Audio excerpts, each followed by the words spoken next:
বাংলাদেশের সাবেক প্রধানমন্ত্রী শেখ হাসিনার ভারতে থাকার 50 দিন পূর্ণ হয়েছে। তার কূটনৈতিক পাসপোর্ট বাতিল করা হয়েছে।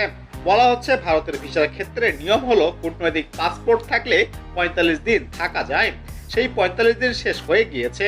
প্রশ্ন উঠেছে, এখন কি শেখ হাসিনাকে বাংলাদেশের হাতে তুলে দেবে ভারত? প্রধান উপদেষ্টা ডক্টর মোহাম্মদ ইউনূস সম্প্রতি ভারতের বার্তা সংস্থা পিটিআইকে দেওয়া সাক্ষাৎকারে বলেছেন, ন্যায় বিচারের জন্য শেখ হাসিনাকে দেশে ফিরিয়ে আনা প্রয়োজন। কেমন হতে পারে আইনি প্রক্রিয়াটি, তা নিয়ে বিশেষ প্রতিবেদন প্রকাশ করেছে জার্মান সংবাদ মাধ্যম ডয়েচ ভ্যালে।